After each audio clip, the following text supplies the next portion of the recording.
Welcome to Conversations with Barbara. I'm Barbara Kanelopoulos, and I'm here with Mark Carsoner, who is going to talk to us about a volunteer program that involves teaching English to foreign speakers. And there's much to learn about your program. And welcome to Conversations with Barbara. Oh, thanks for inviting me. Yes. Appreciate the opportunity to talk about our program. Yes. And so let's start out by explaining that volunteers who are not necessarily teachers are teaching anyone in Falmouth who wants to learn to speak better English can sign up for the program. So tell us when this will happen and where. All right. Well, we have 2 workshops for tutors, the existing tutors and any potential newcomers. And they're September 4 and 11 at 6 p.m. at the John Wesley United Methodist Church on Gifford Street. We're really fortunate this year because Glenda Cohen, who was recently elected to the Falmouth School Board, is a career ESL teacher. And so she is going to head the workshops, and we're really looking forward to it because we need consistency in the program, and I think she's going to provide it. So those are going to be the workshops for the tutors, and anyone is welcome to come. There's no obligation, and I'll be glad to talk to anybody after the workshop's over to explain the details of the program. And the registration for students is going to be Thursday, September 18 at 7 o'clock, also at the John Wesley Church. And so we have a large number of students who are going to hold over and continue on, which is terrific, but we'll expect some newcomers as well. What's really wonderful about this program is that it's free. It is. No cost to anyone who signs up. No, and we've made a point of that from the beginning. We wanted this to be a free service to the community, and so the teaching materials, books, John Wesley provides that. And so the students don't have to devote anything except their time and their effort, which they do. Yeah, and so this is in the evening because most people are working. And it is. Once a week. It is once a week for an hour and a half per class. Most are in the evenings, but for some restaurant workers, they need a daytime class, and so we have a few tutors who are available then. Oh. But most of our students have manual labor jobs. They work in the day, so the classes are at night. Yes. Now, I think that I'm hoping that this will be on our on the screen. So it's really wonderful. I don't know if viewers can see this, but I think it's wonderful that it's written in Portuguese. And I think if you miss viewers, if you are interested and you miss this, they can always call the church. They can call the office at any time and be reminded of the times, dates, and places. Oh, that's good. But let's mention it once again so that people can write this down. It's at the John Wesley United Methodist Church. Registration, that is. Mm-hmm. I understand there are 2 seminars. Right. The first one beginning on, registration is on September 19th. Right. But the class begins when? The classes will start the week of September 23. I see. And that runs till Pardon me. Christmas? We have 2 semesters. The first one ends around the 3rd week of December. And the second one, starts right after New Year's and continues to the end of April. Yeah. You know, what's really interesting is that it's almost like I was surprised to realize that you've been doing this for you're going into your 7th year. And so tell us how it all began. Well, it's hard to believe we're entering our 7th year. It started at the John Wesley Church. And the reason was this. I was a lawyer, and I've closed my office 4 years ago, but I had many Spanish-speaking clients in the Taunton area, and I really wanted to communicate with them because they felt more comfortable in their own language, even if they spoke some English. Yeah.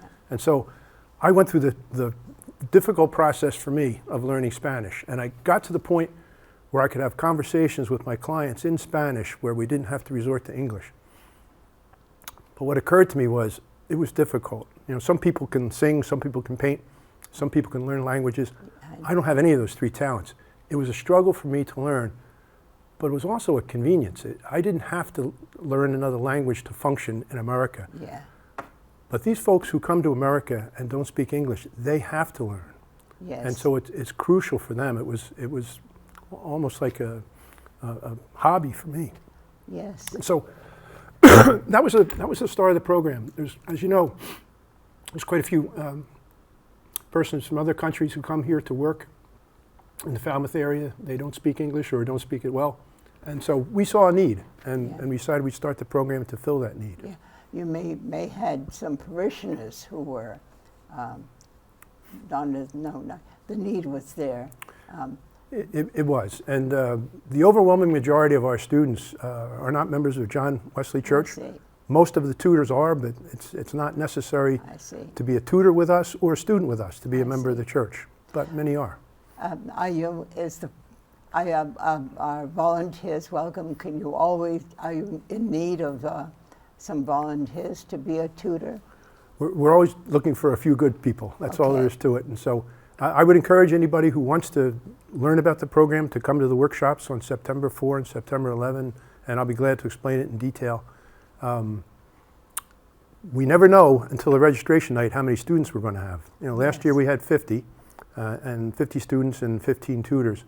The numbers may well change. The tutors will probably stay the same, but we expect and we hope to have more students. When we started 7 years ago, there was a handful of tutors and a handful of students, and it's grown steadily over the years so that now we're up to about 50 students. It is a wonderful service. Language is power, and when someone isn't able to speak the language of the locality, it really is it's a hardship.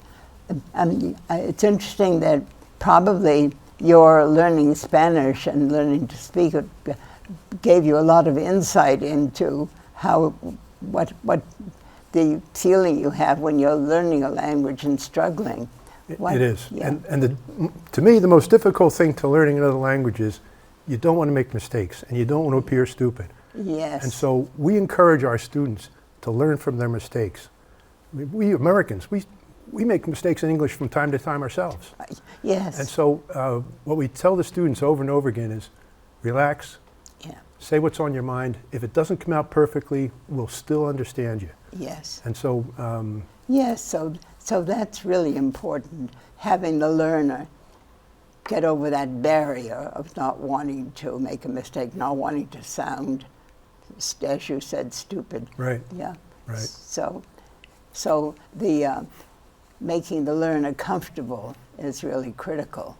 It is. And you know, we have some tutors who are very good at that. We have some very experienced tutors. Some are professional teachers who are now retired. Some are like me who didn't have any prior teaching experience, but we've kind of learned as we've gone along, and it'll be very helpful to have the workshops with Glenda Cohen. But we learn from our students, and we learn from them what it is they want to learn.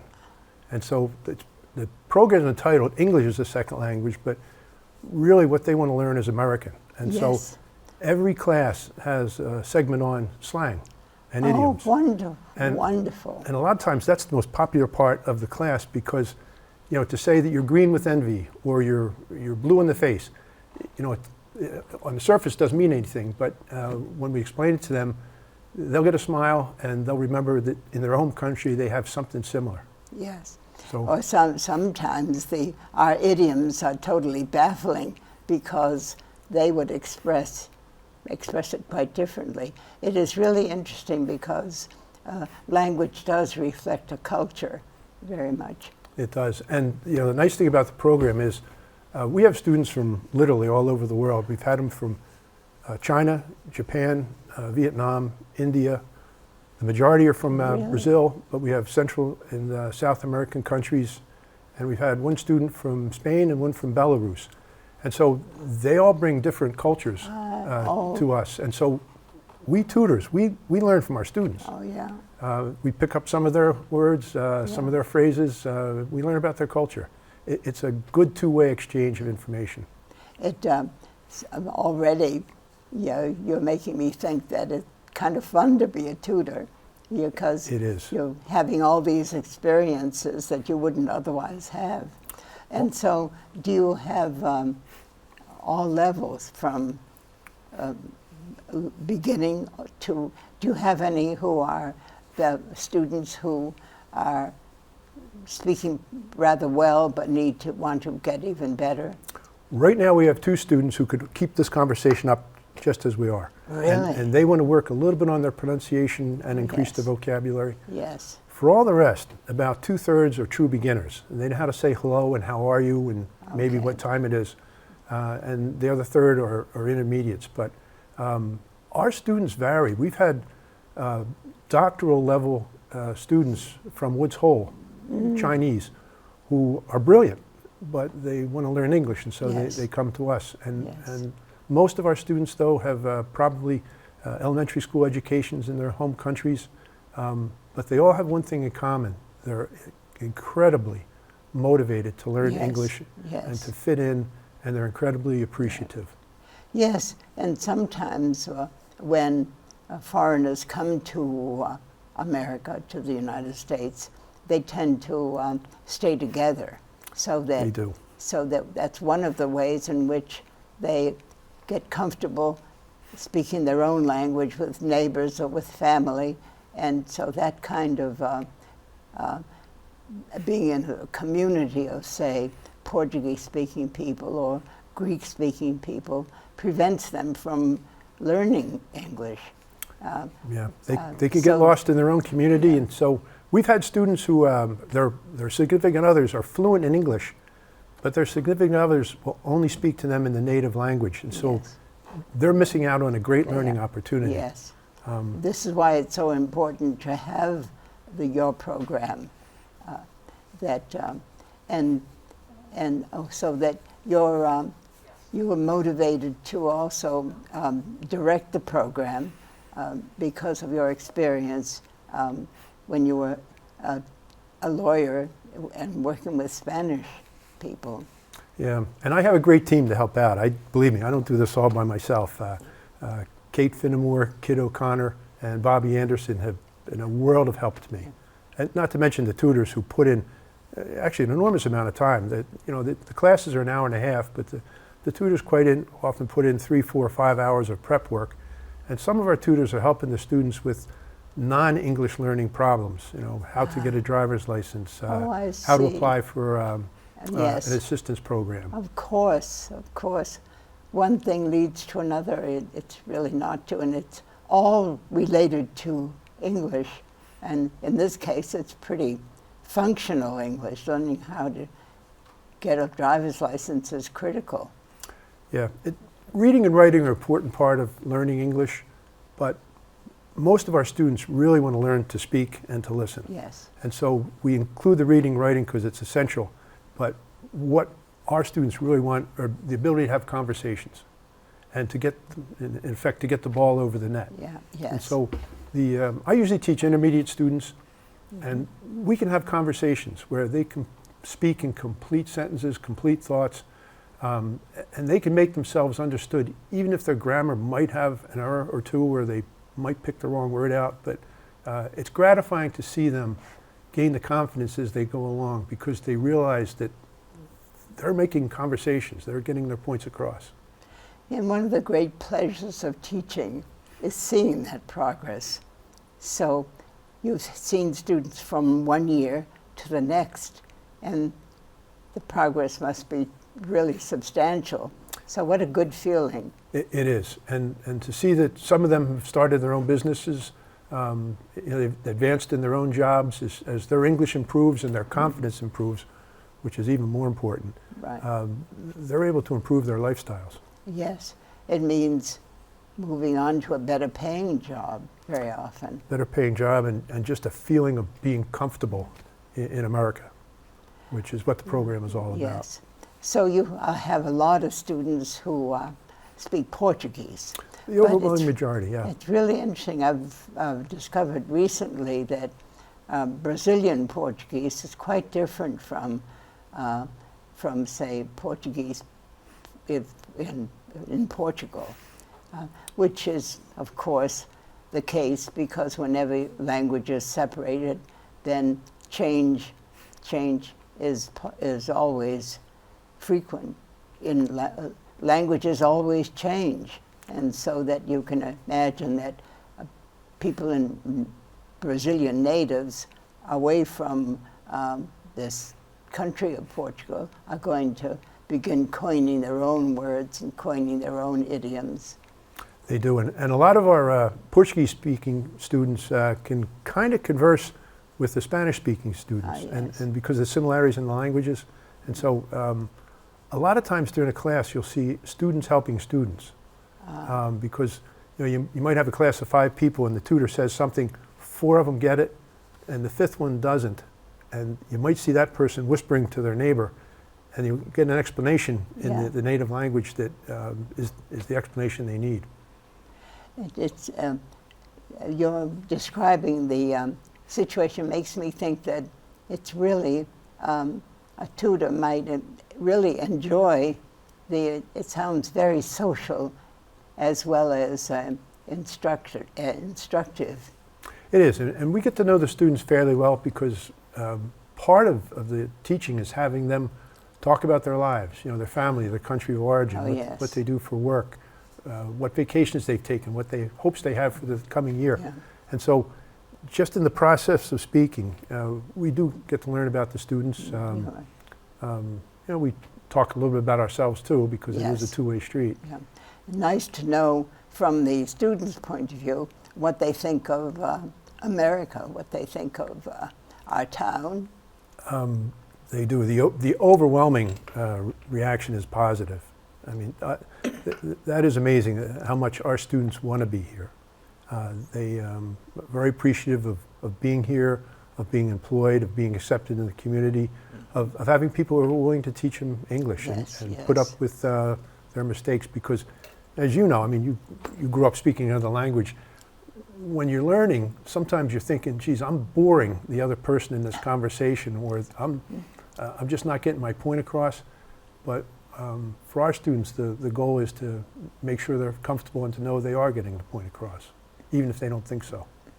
And probably when you began the program, well, it would have been 6 years ago, you had to kind of make your way slowly. Was there in time, did you realize that there were certain printed materials that would help? Oh, pictures sure. and that kind of thing? Yeah, the internet is a wealth of information Really? As far as teaching materials. And so there are teaching books that you can buy online that are very good. There are picture dictionaries. There are something called Spark charts that talk about the fundamentals of grammar and the rules of grammar. Oh, so you've availed yourself of that material. Oh, yeah. And once again, you said that the students at no charge can use these materials. Right. And some of our teachers branch out a little bit. They will play songs and then have the lyrics printed out so the student can follow along. Sometimes they play word games. It's not like it was back when we were in school and you had to learn things by rote. We try to keep it interesting. We try to keep a conversation going. So I guess we can say, if you speak it, you can teach it. I'm glad to say that. I hear you say that. I always say to the tutors who are, some are reluctant because they haven't taught or before, or they don't think they can get their points across. But I always say to them, you're fluent in English. That's 90% of the battle won. Of course. And so all you have to do is just talk. Yeah. And the students want to hear your voice. They want to hear your accent. They want to hear your vocabulary.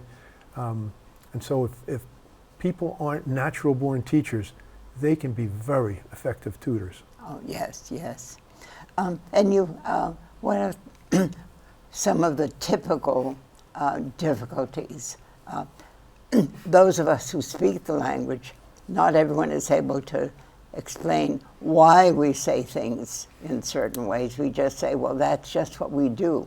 But I think, is it the past tense that's difficult for many? That is the most difficult thing, to say, I eat a hamburger today, I ate one yesterday. There's Yes. no logical way that you can tie an irregular verb, past tense together. So that's the one thing that all the students struggle with. But just with repetition and being Yes. in conversations, they get it. And it's one thing to try to memorize a list of verbs, but it's another thing just to have conversations over and over. But I've always told the students, look, if you mess up a verb tense, just put a qualifier in it. I eat a hamburger yesterday. The listener knows what you're saying. Yes, the meaning comes through, even though the ending of the word or the word choice is not correct. Right, because the last thing we want is that speaker not saying what they did because they're unsure that they're Yes, picking the yeah. right word. But Yeah. if they say, I eat a hamburger yesterday, they've gotten the ball over the net. Right, yeah. And if you don't make mistakes, you don't know what it is that you don't know. There's no way to learn the correction. Yeah. You have to see what's wrong and not. And then I guess the repetition. Repetition's good, and learning to listen, because the rapidity we're speaking with right now would be tough for the beginners and intermediate students. So we try to speak a little bit slower. We encourage them to watch TV, because eventually, with practice and repetition, they're going to start picking things up, and their listening comprehension is going to increase Yes. with practice. Yes. Once again, if any of our viewers are interested in signing up to volunteer, and I'm kind of interested myself, I think it sounds really as if it would be fun. It is. Anyway, they can call the church. Yep. They can call the church office and ask to come to one of the workshops, or they can contact me through the church, and I'll be glad to talk to them to let them know a little more detail about the program. Yes, and we can make sure that at the end of our talk, maybe we can have these dates posted so people that'd be can, great. if they have missed them, they can jot that down. Yeah, that would be great. Yes. You know, the one thing our tutors always say is that the teaching they do is one of the most worthwhile things that they do in the week. Really? And we have a very appreciative group of students. That's all there is to it. You know, sometimes they're working 2 jobs, they're physical jobs, they're demanding, they come in, they're tired, but they're still there, and they still want to learn. Yeah. And it is heartwarming to see them improve. Yes, yes. I've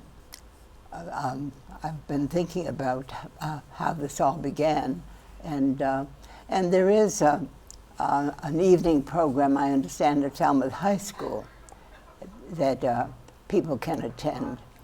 They do. Susan Morrison runs an excellent program Wednesday nights at Falmouth High School.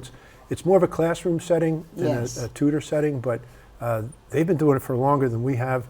They have some very experienced teachers, and a lot of times students want to go to more than one class a week. So we might have a student go into Susan's program on a Wednesday night and come to one of our tutoring sessions on a Tuesday or Thursday. That's perfect for someone who can give it that kind of time. That It is. having both experiences would be really very valuable. I had a student from Guatemala last year, brilliant. She was a CPA in her own Really? country. Oh, yes. She was going to 3 separate programs at night just because she was that eager to learn the language. Yes. And she was quite good at it. She didn't realize it, I think, but she was good at it. Yeah. It's, I just want to thank you so much for telling us about this. There are probably plenty of viewers who are looking for something different to do, maybe give it a try and see if it works out. I'm sure that it will. And you do help the, let's say that I signed up to be a tutor and I have not done anything like this before. Before I work with students, do I get some training from you? Some training, and also you can shadow an existing class. Oh, what a which is good idea. Yeah, but you know, I would say for the people who are watching the program, if they're interested in becoming a tutor, they're welcome. But even more importantly, if the person who cleans their house or is painting their porch or is mowing their yard, they should feel free to tell other people about our program. Yes. Because we'd be delighted to have extra students. We've never turned anybody away. Yeah. We never will. Everybody is welcome. Yeah. You don't have to be a member of the church. Yes, all you have- that's important. It is. And all you have to have is a desire to learn English. And that's all Yeah. we ask. Yeah. And once again, it is free. Absolutely free. Yeah. We don't charge anything. Yeah. We just want their energy and their appreciation. And they can take the materials home to work on them. They can, they do, and we usually assign homework too. Good, So good, yeah, good. we like them to be involved in English more than just All one right. night a week. So it's a very serious program, but it's very social as well, and which is fine for everyone. And once again, it doesn't what your level of ability isn't critical. Beginners, even if you know, even if you're advanced, and want to just be more polished. So there's quite a mix then of abilities. There are, and we try to group people together, so beginners with beginners, intermediates with intermediates, so we don't either bore people or challenge people too much. Yes. So luckily we're able to do that. Yes. Well, Mark, I thank you very much for being here and telling us, and let's hope that you'll have some people signing up to be tutors. I'm sure you're looking forward to having lots of students sign up in September 19th. Right. So Good. And thanks again for the invitation, Barbara. I really appreciate it. Yes, yes, thank you. And thank you, viewers, for tuning in. We'll see you again next time on Conversations with Barbara.